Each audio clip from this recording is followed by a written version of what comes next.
Real lawns, real equipment, and real business.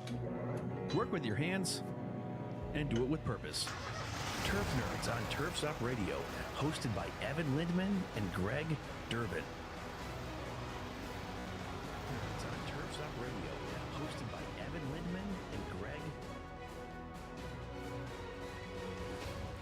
Well, Greg, I made that fun. I was trying to hear how the sound sounded, and I had my phone hooked up to the Rodecaster Pro 2, and that's why you heard the loop. So, what do you say? Never a dull moment, right? Well, I thought that was just like being in a canyon where we were getting the echo. So that's how Greg it kind of works. Evan Lindman, Greg Durbin. Oh, it's funny. Durbin. The amount of times it took us when we got the Rodecaster Pro 2 to set everything up. I mean, echo with me now, right? It's just echo, echo, echo all the time. We should be representing their product. So we probably should. That'd be fun. That's our selling point. We have a lot of echo on our system, and whenever we talk, we just make it echo. So you might as well support us. Yeah, this board is like $650, guys. We talk about like equipment and things like that. Has there ever been a piece of equipment, Greg, that you've had to purchase or replace, and you just sit there and you shake your head and you're like, "What?" It's just way too expensive, isn't it? I can't think of anything in particular, but I know I've looked at things once in a while and just said, "You got to be kidding me! You got to spend that much money." Oh, here's a good one: is we've been having problems with our garage door, the remotes. Really? Do you know how much a remote for a garage door opener costs? You can get a universal one on Amazon for $15, can't you? Oh, I don't know about that, but if you bought the brand, if you bought the same one, $50. 50, not 15, $50 to replace. I mean, at that point, and then if you have to buy two of them, you might as well consider just replacing the whole garage door opener. What kind of garage door opener is it? Is like what's it called? Not a Craftsman. What's it? Yeah, it is Craftsman. Craftsman. Yeah. So, but actually, I did find something out. I researched it a little bit, and I got to look into it today. I might have hit. You know how you got the three buttons generally on your garage door opener, on the pad one, on the lock. You have a light switch and the button to open the door or close it, and then there's another one with a lock on it, and that lock might have been hit. And, oh no. Yeah, because the door opener is just not working at all, and so they said try that and see if you just accidentally locked your door, and the other was the other one was they said you got to reset. You might have to reset the I guess the transmission on the thing. The garage doors are funky, aren't they? And they can be widow makers too, kind of like my trailer, our enclosed trailer. They have that drawbridge spring type of system. And we've talked about this before, networking in this industry and knowing different types of people. And through my dad, when he was before he retired at church, got to know this guy who would always park in the church parking lot, and his name was Lawrence. And Lawrence was a scrapper, Greg. He drove like a piece of junk truck. Okay, this is like this made your F-150. Like in his prime, look like amazing. This truck was falling apart. So he knew how to work on garage doors. So a couple times, I don't know if you've experienced it, Greg. I think you have, where there's a spool, the cable spool for your gate the spring, and that thing goes way out of. Sometimes the cable spool on the trailer can get out of line. And my fault. I'm sorry. You can not even. You won't even be able to roll your trailer gate up. It's crazy. Yeah, the other thing is those springs. If you don't, people can die from those springs. If you're trying to wind that thing up, and you don't know what you're doing, you can get killed because that thing will shoot out at you, and probably because you're using a tool. But there's been people that have died putting those things up. It's like a what's it called? It's a tool that it's a perfect not square. It goes up. And then it's like a perfect 90, and how he adjusts the spring for the trailer drawbridge gate was pretty crazy. I just won't touch that type of stuff. There's stuff that I'll touch with maintenance and stuff that I won't touch. And I'm getting to the point now. I mean, I like changing the hydros, Greg, in my mower, but it just gets. If you came over and saw my neighbor's garage and my garage and parts of the backyard cement, I mean, I've made a mess, an absolute mess everywhere. So it's not pretty. And Are you so, talking about the oil spilling, or just everything laid out that you can't? oh, it's just the oil spills. It's just, I mean, Okay. I'm a fairly organized guy. Well, talk to my wife. I'm probably not that organized, but at least when it comes to cutting the grass and doing that, I'm a fairly organized guy. But when it comes to making messes, I do a lot, and it's a pretty cool pivot to what we will Mm-hmm. kind of wax on and thresh this out. Greg, is the tool purge. Why Yeah. organization is profit. And you ever gone through, Greg, and purged out tools? I, it's funny. I just had this conversation with somebody the other day, or we saw Cameron Duncan did that too. I don't know if you saw a post that he There we made. go, Cameron Duncan. Mozeri. Yeah. He had commented how he was looking for something and he found it. For 15 years, I had a rivet gun, and I kept moving it in my toolbox to always get to stuff that I needed to get. And I'm not kidding. I bought this thing 30 years ago, and I don't even remember if I used it, but I did buy it. I remember buying it about 30 years ago. I was still living in Royal Oak. That tells you how long ago I bought it. Holy So now we're smokes. talking, actually, I bought that house in 90s, so this would be 35 years. That was And basically, I mean, I was born in 91, so yeah, man, it's starting to date me. but I had not. I kept moving this thing, and then I finally needed it, and I went to use it, and I couldn't remember how to use it. And granted, but rivet guns are not. It's just which way do you put the rivet? And Yeah. I had this thing for 30 years, and finally used it again, and because Shell was saying, you got tools in there you don't need, so you should probably sell them or get rid of them or something. I was like, no, I'll need that someday. And finally, I got a chance to use it. And Is it hard to use a rivet gun? I mean, there's rivets for no. this banner back here. I've never used one. I didn't know how precise you have to be. There's some tools we require a certain amount of precision, and some of my fine motor skills, they're great with some things, but not great with other things. No, rivet gun's not hard. It's just that you have to insert it. There's two ways you can insert it. You just got to make sure you insert it the correct way. And that was the reason. I couldn't remember which way I was supposed to insert it. So, and then you just squeeze the handle, and it'll pop itself in place. So, and then it breaks off. So, but I finally used it. It was last year. I had to do some work on my dryer, and it was the first time I'd used it in 30 plus years.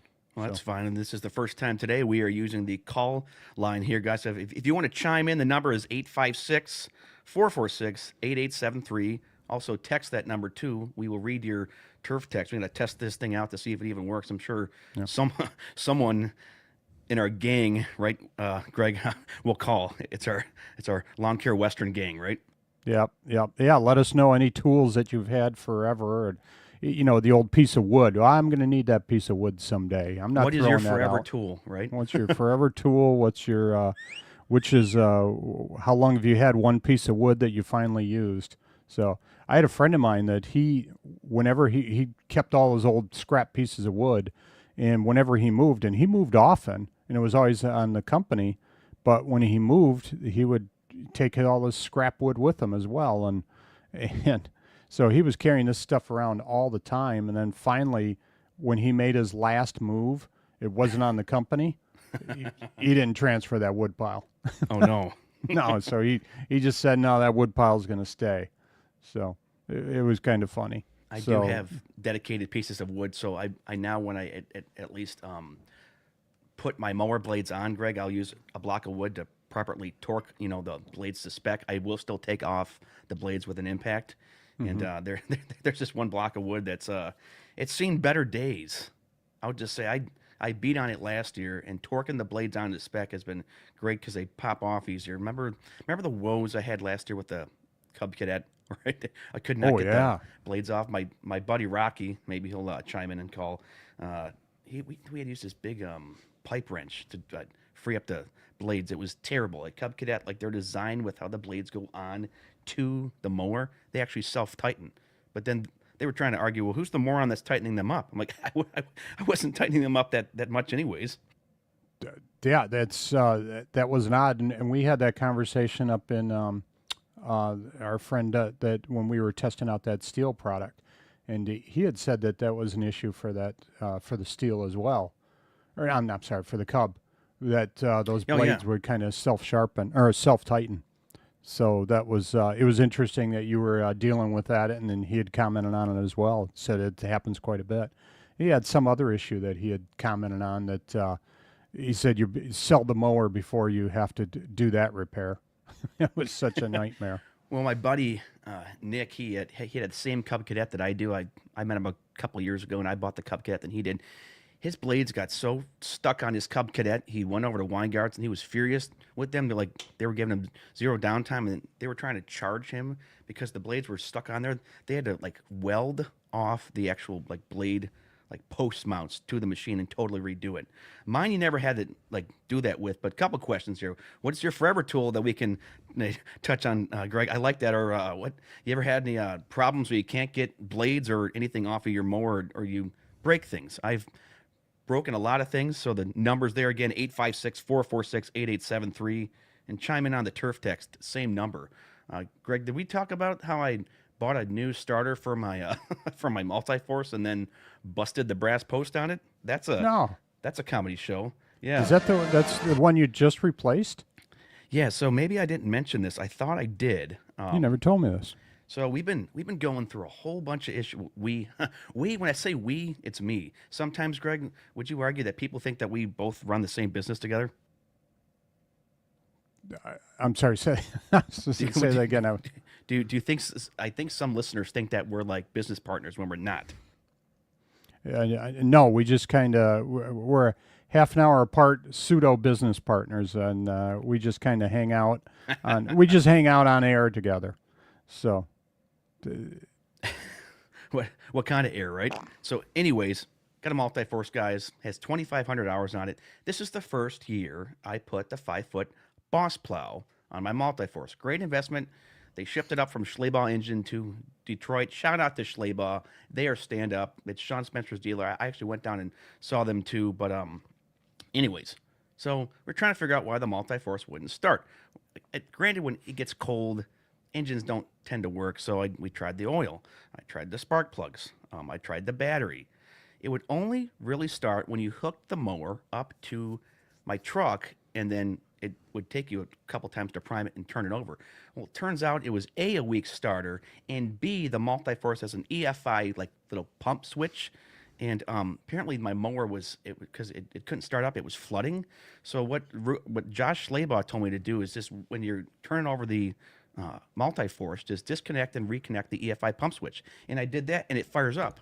But it was warm yesterday, Greg. It fired right up. So this mower is basically trolling me, and there's not much. I don't want to invest too much more into it because it's been paid off, and I haven't invested that much. But that can add up over time with repairs, can it? Yeah, it can. How difficult is it to disconnect that EFI switch, or is it just you just shut it off and then can start it back up, or what? It's literally just this. Here's the problem. This is where we could kind of rant on this too. They're like, oh, it's an American-made product. No, they're from China and then assembled here, China. So it's just a little plastic switch, Greg. And even with like my computers, like the connectors for the graphics card, things like that, the motherboard, it's just a little plastic switch. You have to pull this little gray piece up and then squeeze it together and then pull it up. And there's like the second piece in that, some yellow piece that locks in. Well, I severed one of the parts on the yellow piece. Like, it still works, but it's so tiny. And I was reading up on it. Maybe because of the cold, maybe that EFI connector switch is maybe a little corroded or something. I don't know. Never heard of it. But that EFI pump to replace the whole pump, it's like $350. Oh. I'm like, yeah, no. Wow. Yeah. I'd rather not. So, well, I guess you have to do that every time now when you start it, or just when it's warm only or cold? In the cold. Only in the cold. So, and we might be out of the deep freeze. As what we talked about yesterday, as I was being my god mic and booming over everyone. We think we finally fixed it. So, shout out to Eric Jones and Darren Gruner with they're the kind of the management here at Turfs Up Radio. I'm the big tech guy. Sorry for blasting everyone out yesterday. I know, and Greg, you sounded beautiful. You really carried the show yesterday. I think. Oh yeah, thank you. I try and make myself sound pretty. You were just like this the whole time yesterday. Hello, this is Greg. Why I didn't know what I was doing. I was so disorganized. No, that was first time, and you were having some issues. I was amazed at how calm you were while you were trying to pull everything together. So you did a great job. I didn't as we were going on, I realized this is pretty hard for him trying getting all this stuff going at the same time. First show, and then trying to carry conversation as well. So you did a good job. Well, you and I, Greg, where we're good, we can talk about literally anything, and that's been one of your good gifts. That's why you were successful in your corporate life, though, too, because you could talk and you could listen, and you were telling me about how some of your formal jobs, like how much you had to travel. I don't know if I'd ever be cut out for that. The only traveling I want to do is get in my truck and my trailer to lawn to lawn to lawn. I mean, I've never been in that corporate scene. I did do I brag and say, as we talked about, I did retail. I worked at Joe's Produce. So Yes, I actually I did retail a couple times and worked at I don't even know if you remember it, Kmart. Kmart's not been around for it's quite a back in the few day. years. Yeah, yeah. So I worked there when I was in college, and they were at the top of their game when I was there. So it must have been because I was there. But Really? Kmart was huge Really? at one time. Yeah, they were really big, and I think Walmart was just starting to come into the picture, and Meyer was out there. Meyer is more regional. I don't know how far Meyer will go down, but I think they're more of a regional type outfit. So Yeah, I thought that was like Michigan because I was watching kind of do a weird pivot on YouTube last night. These guys tried every food at Buc-ee's, and when we took a trip down to Florida last year with my wife's family, we stopped in the Buc-ee's in Alabama. Man, I'd pay to be close to a Buc-ee's and be on my lawn routes. Greg, if you know one thing about me, and my buddy Rocky has jokingly criticized me for this. I mean, I'm a food guy, and I like to eat quality foods while I'm out there mowing. So give me a good smash burger, man. If we lived close to a Buc-ee's, I'd get their brisket sandwich all day and every day. we had our first Buc-ee's when we went out to see my son in Colorado. What was it? Not this past. Trying to think when it was, but not. I think it was at last year, and August. That's right, just this past August. I was confusing a couple of trips, but we got to have our first Buc-ee's when we were out there, and so that was an experience. That store is amazing. When you walk in there, you're just going to spend time in there walking around. Meyer has 6 Midwestern states that they're in. Oh, Michigan, really? Ohio, Indiana, Illinois, Kentucky, and Wisconsin. So 500 stores they have. That's a fun So fact. Shout out to Rich Carroll. He loves the hat, Greg. I think Rich is part of the team over there at Viper Mowers. I emailed you, Rich. I'm not sure if it went through. What to do that again, and also get them on at either shows to talk about their new product coming down here, which is pretty sweet. And we got a first text, first text on the Drift text line, and literally, Greg, it says, "Hello, this is Greg." So there we go. I mean, there we go. we're making it big already. So the system works. It's always difficult to try to kink everything out, but if they moved out Bucky's up here to Michigan is great, and having certain this is not even the meat and the potatoes of what we're talking about, but having certain food places through your mowing routes is great. You know what I did all the time years ago, Greg? And I mean, my lovely wife would graciously bring me food while I was mowing, like either homemade or if I was a moron that forgot my lunch, I'd also just DoorDash stuff. So it was, but you got to admit with DoorDash, Greg, the prices are ridiculous for that now. I've never paid for DoorDash. I don't know.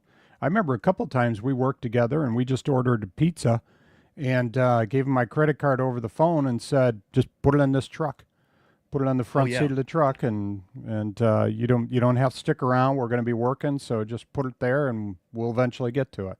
You know what I did? I would for my description of DoorDash, I'd be like leave in white trailer, and most of the time people would do that, but some of the times they wouldn't, and that's a really good question for you guys too, who have employees. People don't listen. I'm guilty of it. I mean, sure, Greg, I'm sure you were I'm too. sorry, what? I Yeah, wasn't listening. I mean, talk to my wife. I need to do a better job listening. This is no self-deprecation, but even employees and staff though too. Hey, guess what, you guys? You guys could probably get paid a heck of a lot more if you just listened. And I had my buddy Zach who worked with me for 10 years, and then when the pandemic changed, it hit everything changed, and I went solo, and I tried to have a couple different guys work with me. Some were good and some were bad, but they don't listen. And then when you give them instruction and things like that, they think like you're stupid. It's like, no, I want you to do it this way, and they think that you're crazy. It's like, no, it's not my way or the highway. It's my way's the right way.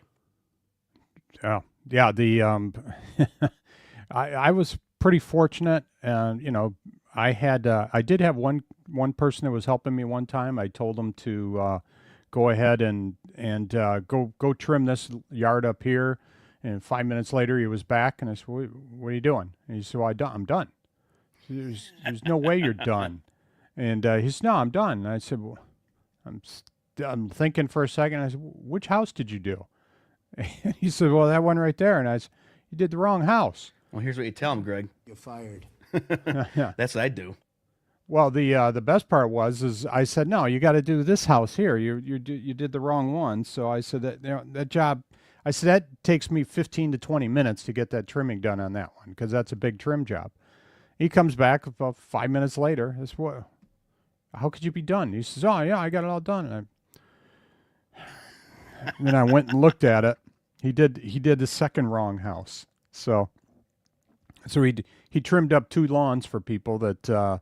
And finally, I just went back and did it myself. So it wasn't his fault. He just just made a mistake. But I thought I clearly said, no, you got count 3 houses up or 4 houses up, whatever it was, and that's the one.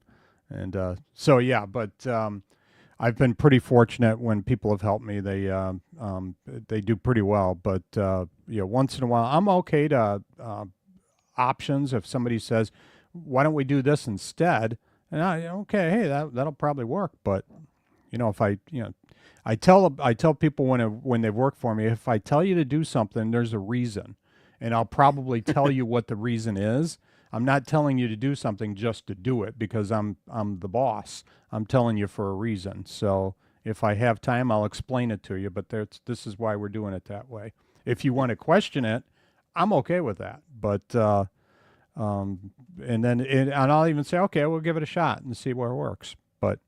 And now we have reason to run our first sponsor. From the job site to the weekend, Urcher has you covered. Founded by landscaper Zach Strausser, Urcher builds gear designed by pros for pros. Custom hats, sweatshirts, button-ups, and the signature no-vest shirt keep your crew sharp on the clock. When the week's done, premium cotton hoodies and tees let you wear the lifestyle you built. Check out the infamous Put Some Dirt On It line and outfit your team your way. Don't see your color? Tap the Outfitting tab. Visit Urcher.com. URTURE.com.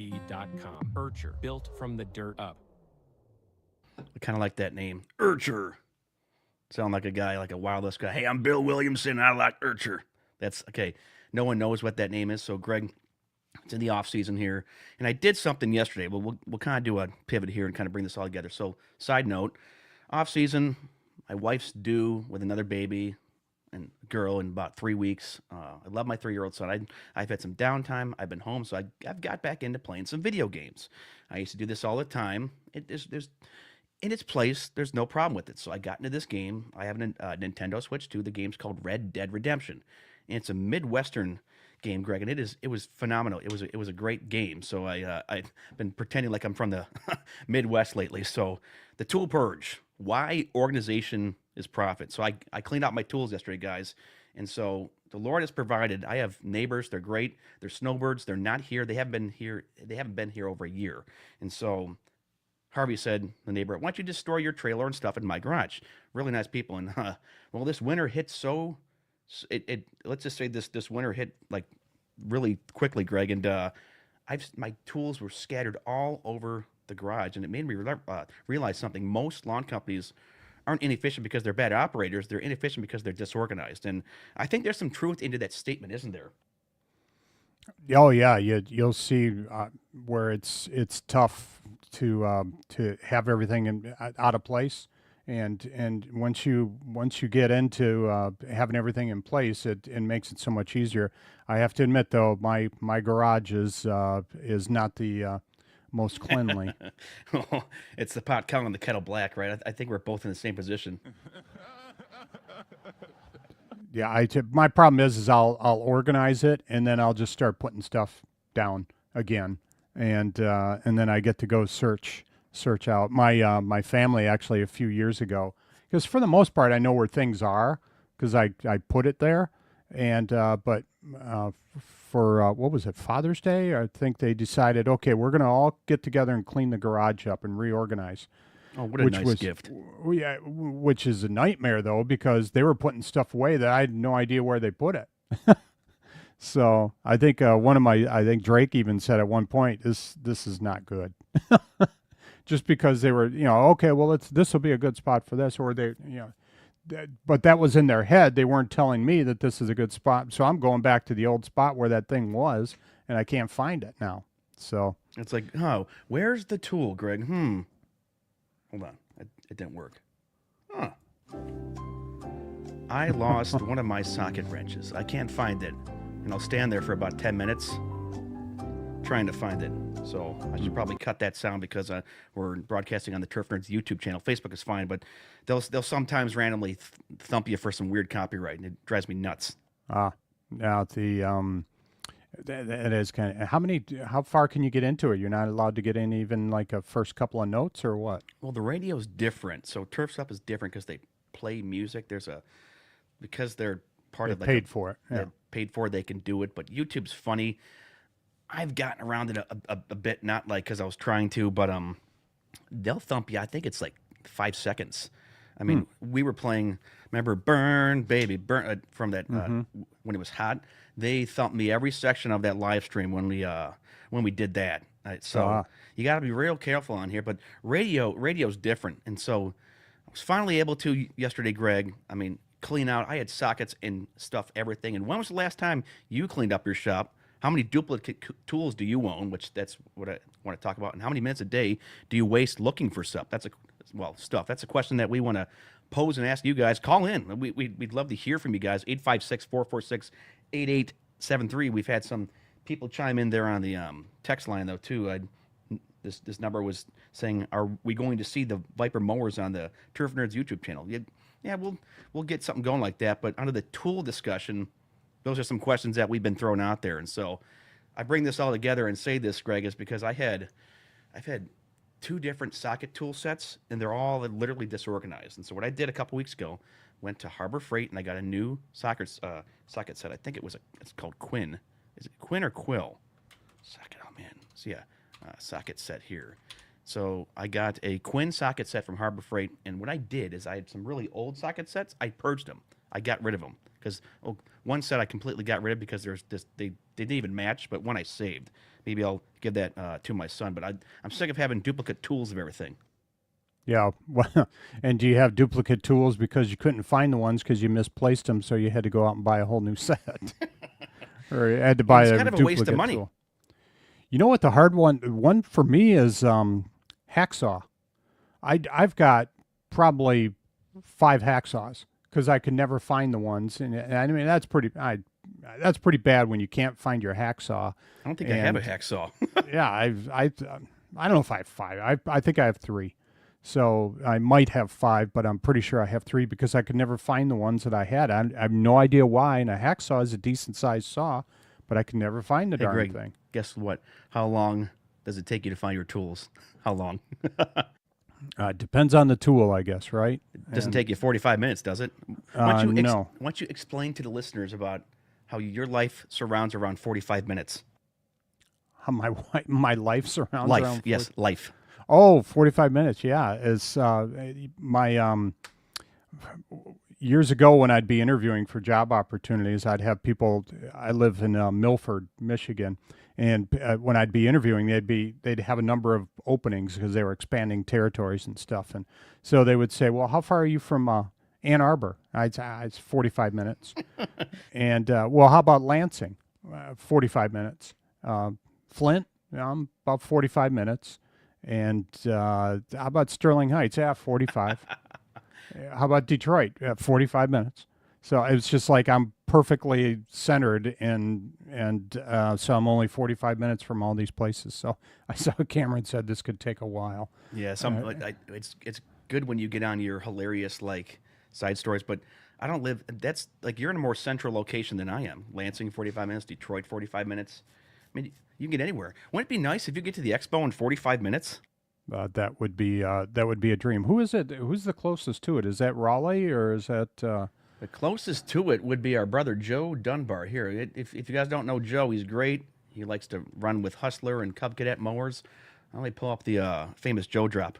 Living the dream, cutting the green, you know. And that's a really good mantra that we should live by when we're cutting the grass. You know, Dennis Prager said this back in the day, Greg.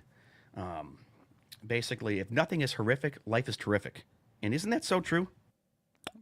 Yeah, that's a great phrase to come up with. So I have to put that on the mirror when I'm brushing my teeth in the morning.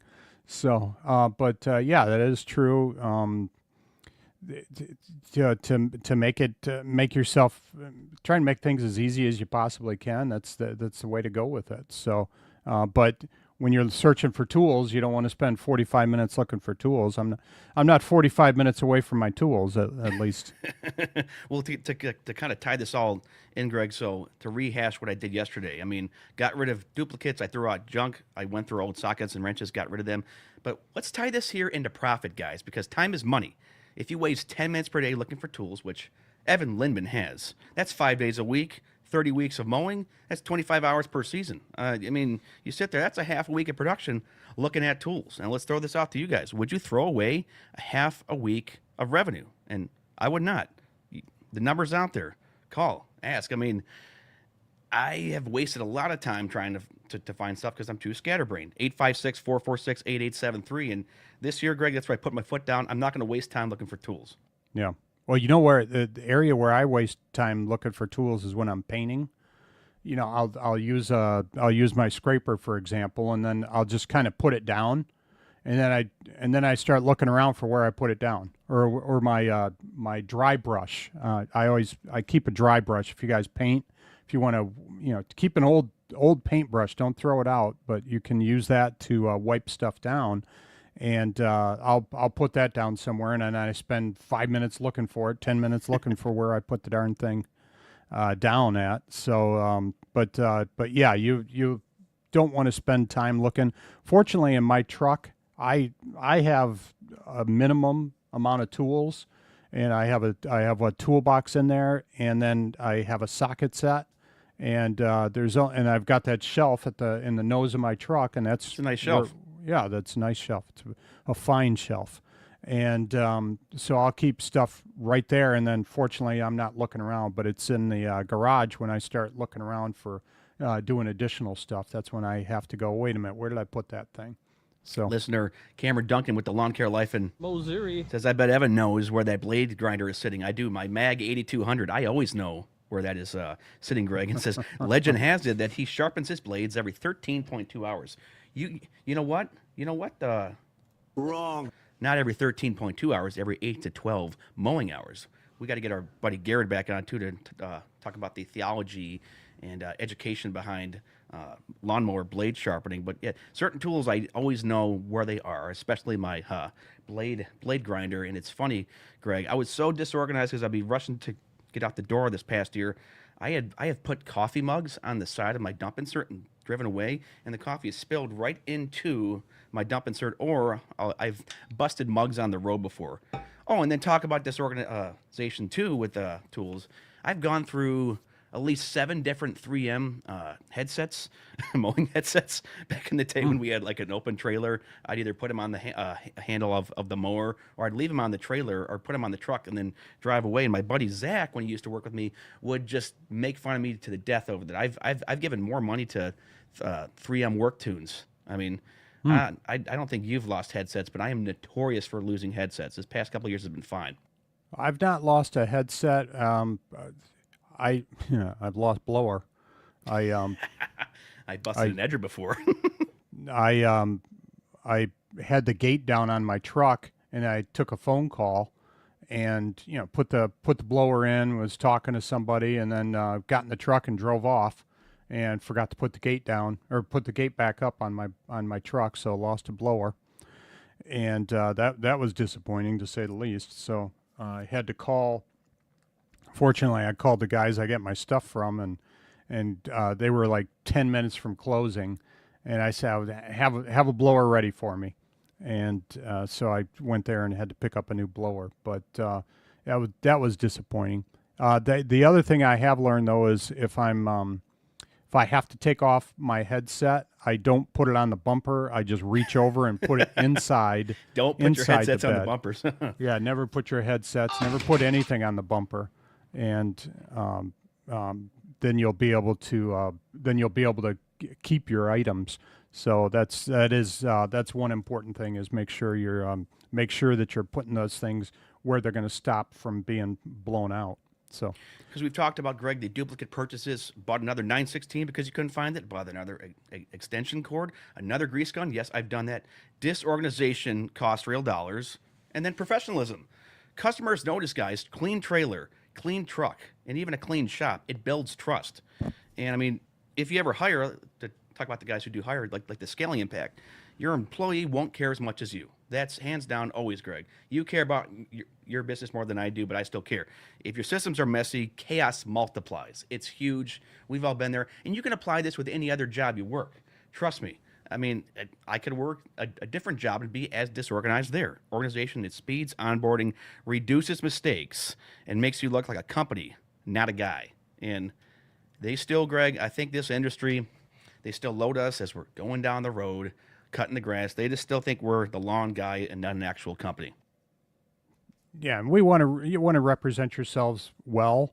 And we were kind of making fun of that F-150 that I had, but that was a little bit beat up, and so that was part of. Yeah, it worked. It still ran, and but it was something that I started saying, okay, it's time to look for something new, because this one, it just doesn't represent what I'm looking for. So, granted, if you're just starting out, guys, if you just had the dream opportunity that you thought you were going to take with this, you don't have to go out and spend a ton of money and to get yourself started, because you don't want to go in debt. Just starting a lawn business, make it easy on yourself. Find yourself a good used vehicle and use that. And excuse me, sorry. Just make sure that you got the right stuff, right equipment, and then you're using it well. But try and represent yourself well. What I did was, because my wheel wells were rusting, and I was starting to see some.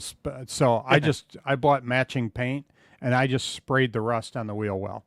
And I was gonna actually, if I hadn't sold it, I was gonna take my Dremel and cut around the wheel well where the stuff was rotting, and just cut that so it looked cleaner, and just have a little bit better lines on it. But I didn't need to do that, because I found another vehicle, and then like I said, I sold my old F-150. But I got 5 years out of the thing.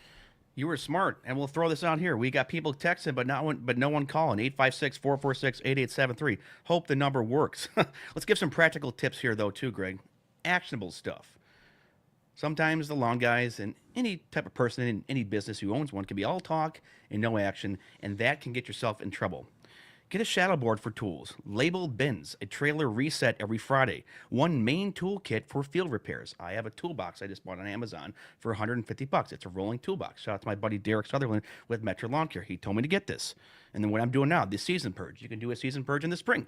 You can do a season purge in the fall. And then asking you guys, is your shop dialed in or a total disaster? And I hope that where I store my trailer and stuff, the son still lives in Metro Detroit. He's a very wealthy guy, very nice. He's been very gracious. He sometimes comes over and checks on the parents' house. He owns like 75 rental houses. The guy's a smart businessman. Wow. I don't want him to come over, Greg, and say, Evan, what? to that garage.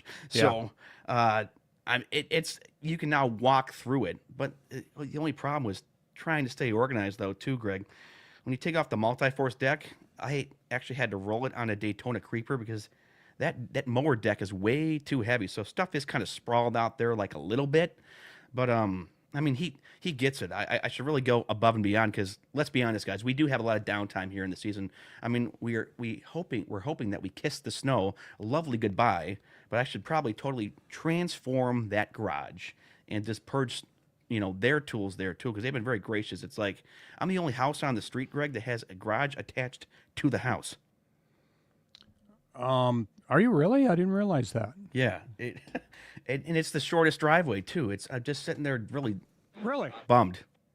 Yeah, the and you've got what, like a 1.5 car garage? Is that it, or is it a 1 car garage? Or That's a 1 car garage. And okay, when Hannah drove the Ford Focus, you could not Ford no well, not the Focus, the Fusion.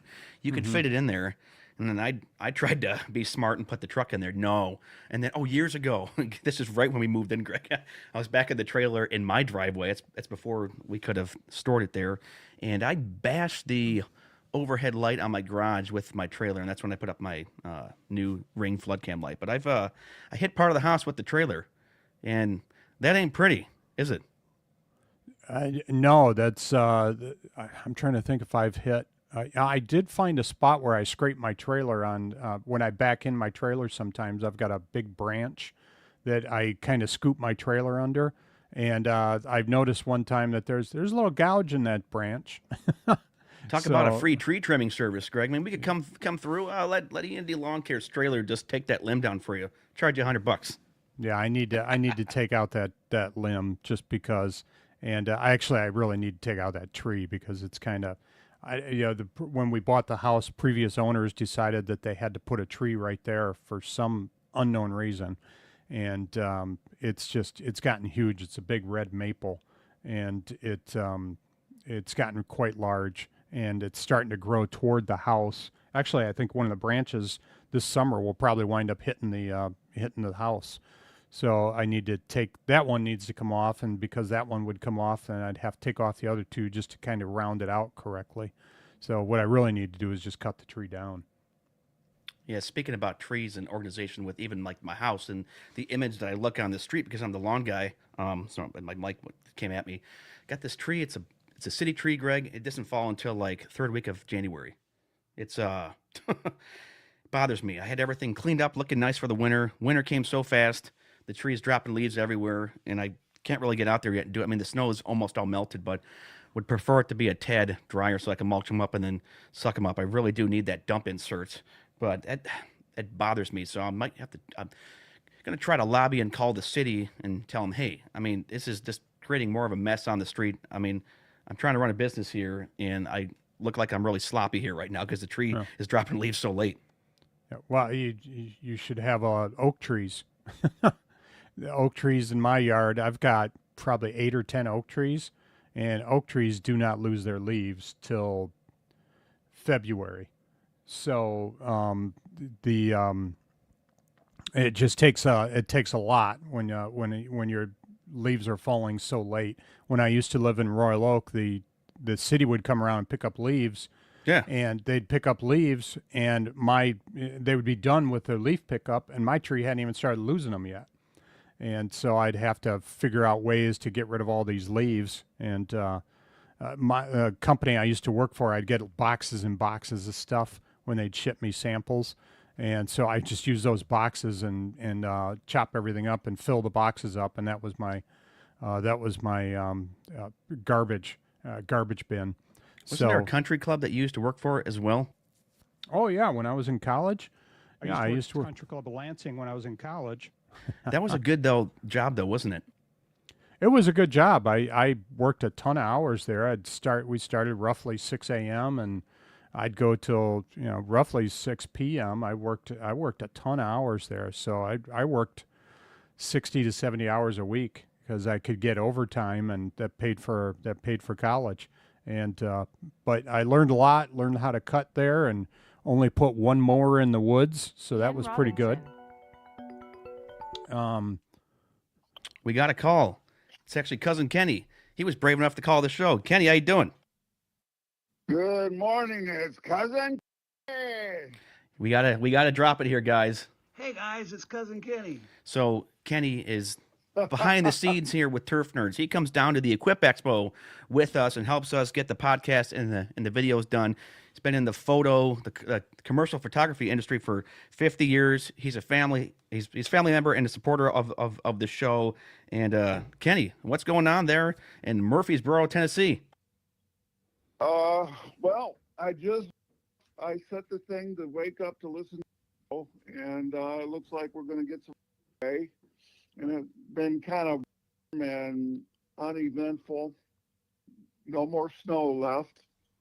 And I'm waiting to hear from my line if they're going to come out and put a pre-emergent or not. And usually by this time of the year, giving me a date and everything happening. So I guess he's resetting his clock on what he. So I'm just trying to find out stuff. I was kind of involved yesterday. I sent you information.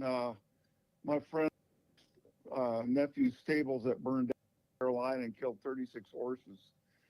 That was kind That's of pretty tragic. Oh yeah. Terrible tragedy. It's made.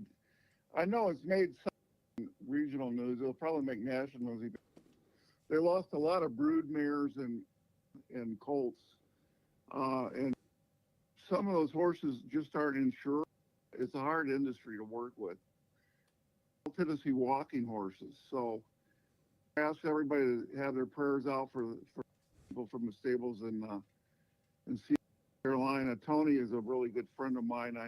In North Carolina once in a while. He called me and said, I've just been trying to get all these animals and everything. It's Oh yeah. it's a No, major I'm not sure. Hey Kenny, under investigation. are you wearing your hearing aids or no? I'm not wearing my I'm not sure why this is cutting out for me. You're sounding good and then it cuts out. Let me try to dial you back here. Hold on.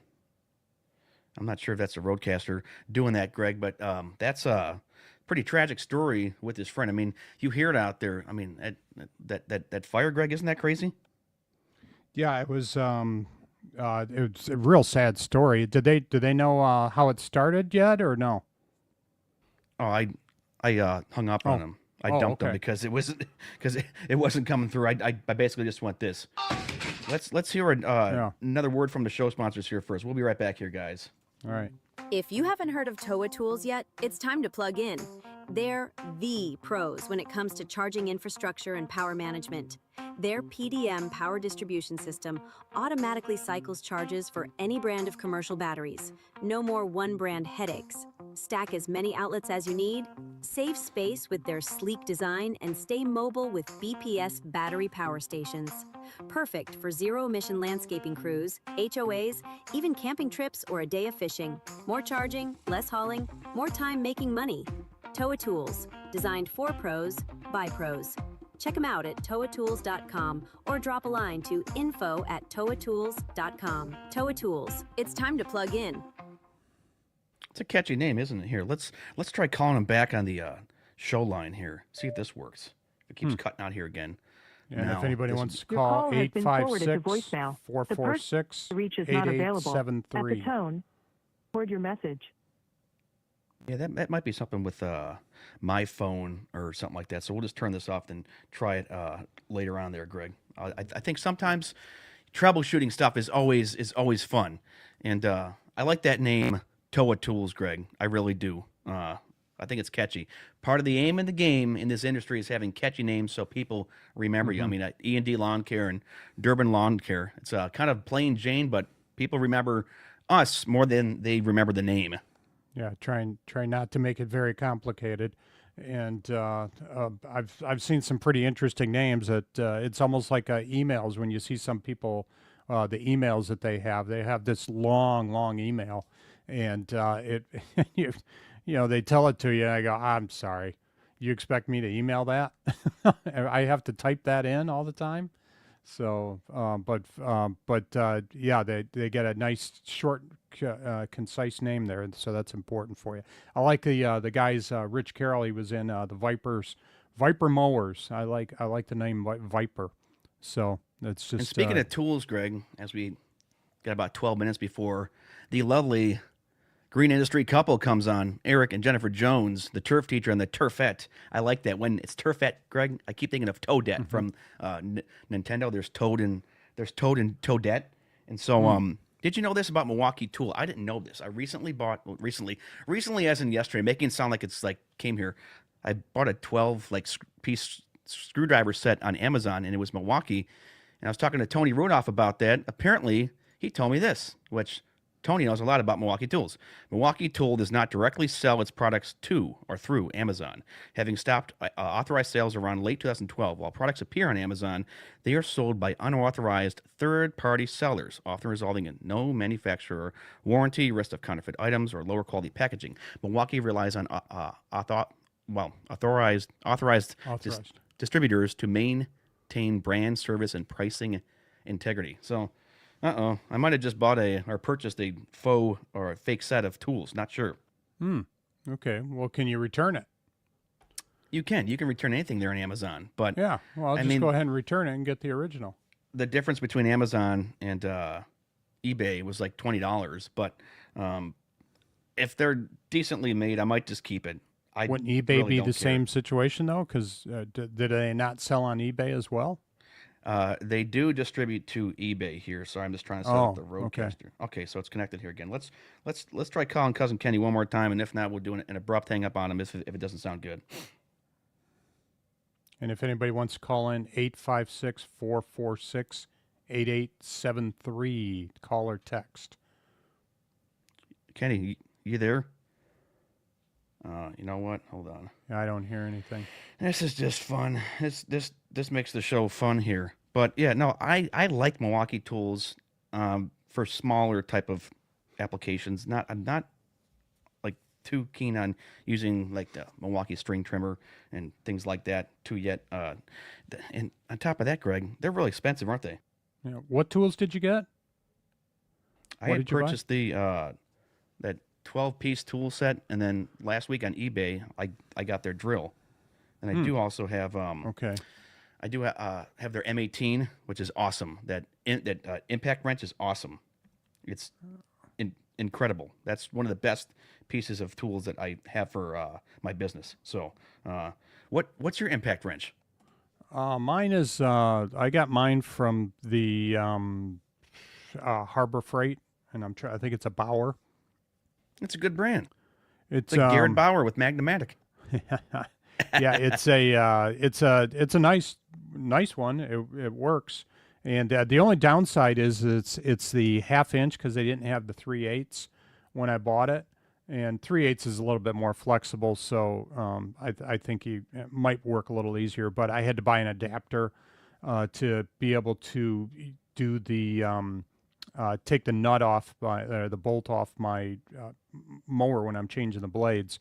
So I wound up having to buy the adapter. So, but I did buy that new lift from I'm blanking on the company name. Jack Ballard. Yeah, from the Ballard. Yeah. Talk about that Ballard lift because that was interesting. Yeah, it's what it came down to was I had the Jungle Jack. And when I got the when I got the stander, I could not lift. I just didn't have enough leverage or strength to be able to lift it up. So I had to go out and buy a floor jack. And I've been using that floor jack forever, but I could never get the floor jack up high enough. I needed to get like an inch higher to make it easy to get under there to change my blades. And finally, I just got tired of it. And Raleigh Spencer bought my Jungle Jack for his mower. And apparently he's stronger than I am. Spencer. Guys, you need to know about this guy. You know, I'll tell you one big disadvantage with the push mower is you got to push it. That is groundbreaking. Guys don't know that here in this industry, right? Yeah.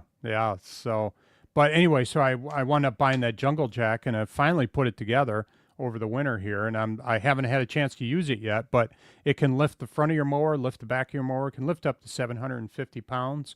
And you know when you're lifting your mower, it's because you're still going to have it on the back wheel or the front wheels, so you're not lifting fully 750 pounds. No. Yeah. So, but it'll be nice because I'll be able to lift that up higher and be able to get under there and clean my mower better rather than trying to get under and fight with it. So I'm excited to be able to try this thing out, and actually I might be pulling my mower into the garage here shortly. I've got everything stored right now. There, I have your Bobcat.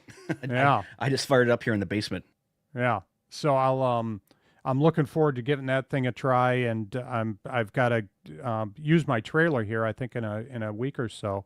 So I'm going to probably pull that and then be able to lift the mower just to try it out and see what it's like. So it's all put together. Just haven't put anything on it yet. Maybe I should have my wife stand on it and try and lift her up. That'd be fun. I have Yeah. the Jungle Jacks mower jack still in Toro, Greg. They're coming out with this. It might already be out. They're coming out with I think it might already be out. It's a jack specifically for the multi-force. You put the jack into the hitch receiver, and it'll jack the mower all the way up with the hydros. And then there's a lock that you can put in because those hydros will kind of sink down after a while. Toro should send it, and so we can demo it because it's probably not cheap. It's probably like $800 for a fabricated piece of metal that you could probably build yourself for half the price. Yeah, that'd be interesting to see. You just put it in the front receiver hitch and then just jack it up. That's interesting. I can't imagine them charging that much for it, but that Ballard one was like $300, I believe, and I think the Jungle Jack was $250, something like that. So this one should be a little bit, hopefully, be a little bit better, but it's just not as convenient as the it takes up more space than the Jungle Jack did. Yeah, the Jungle Jack is great in the trailer. Like, organization for the trailer is huge, guys. I mean, I have a minimal amount of things in my trailer, and it's oftentimes on the shelf though too, but just more space, more clutter gets me anxious, and it costs us downtime. It really does, and I'm glad we've been riffing on this, Greg, the entire show, and you really got to beat people over the head with organization skills, because I mean, making more money is nice, but it's not the be all end all, and we have to remember why we're out here doing this though too, Greg. And it's a ministry though too, but people will find us more credible, not the in-debt Dan or the Chuck in the truck, if we roll up looking organized. Or you sit there and laugh at Evan or Greg. Oh, he's running around his trailer trying to find a tool because he's lost it. I mean, how many times have I thrown some tools in the lawns and I've almost mowed them over? Yeah, I came close one time to running my pry bar over, and I set it down, and actually I was working on the mower, and put the pry bar down and got ready to back up, and realized that the pry bar was right behind my tire, and I would have had to get a new tire. So that would have been slightly disappointing. But yeah, make sure that you're putting everything in the same spot, and just save yourself some time and save yourself some money. And saving time and money is huge in this industry, Greg. And we're what, a month out from mowing? No, not a month. 2 months out from mowing. Yeah, we're just about 2 months out, because we've generally been starting about mid-April. Our cleanups, we can probably get started on those end of March, and probably have a week or so of cleanups to be able to do, and then even mulch. We got to get the mulch down for folks as well. So, and we want to get that down before everything starts to sprout up a little bit. And so those are just things that are going to be coming up for us here fairly soon. And it's a good thing. It's putting us here in good spirits. My face went from a frown to more of this, like it's slowly going from a frown to, mellow, to a smirk, to, beaming with all ears here. Cause I think my wife here at this point, no, I'd serve her.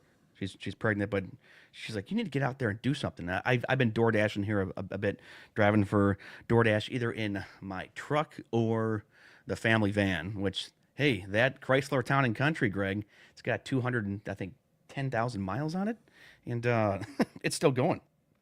Yeah, good for you. I had one that I was about 150, 160 on it, and my mechanic, he had done some work on it, and he looked at it and he says, you got to get rid of this thing now. And he says, you're starting to rust out underneath. So I wound up selling it, and got my money's worth out of it. I think I bought it with around 30,000 on it, 40,000 on it, and drove it 110 or so, 120. And my before that, I had a Windstar, drove that about 130. That was a reliable van. Like, did you use that for lawn care? No, not that one. The problem with the Windstar is, and I had a good friend of mine that worked at Ford. They don't even make them anymore anyway, but he was working at Ford, and he said, you know what, Greg, after 100,000, you got to get rid of the Windstar, because everything falls apart on them after 100. And he was right. Our van does have a bit of rust on it, but it works. And my truck, guys, I regrettably have to say, the truck though is At least the dump insert is starting to rust a bit, and there's a smidge amount of rust on the truck, but that's just the territory and the industry that we're in, because these Michigan winters, Greg, are absolutely insane. We have about 20 seconds left here, guys. I think Eric Jones, the turf teacher and the turf vet, keeping up with the Joneses, is coming on next here, guys, and it's going to boot us on over to them. So thanks for watching the show, guys. Let's try to connect with them quickly. It might actually boot us. I'm not sure, but we'll do this here on the fly. This is live radio, guys. We do it live, and we make it fun. I don't know if this is an upcoming event here. I mean, we're still going live here, so 5, 4, 3, 8. Let's see if this gets in here. Here we go. Zoom. Yes, I think there he is. Oh, I think he's on. So, all right, guys, we are done. You will see us tomorrow at 7 a.m. I'm having some coffee. I'll go up and see my son and find my kitty cat and give my lovely wife a kiss. Thanks, guys. Thanks, guys.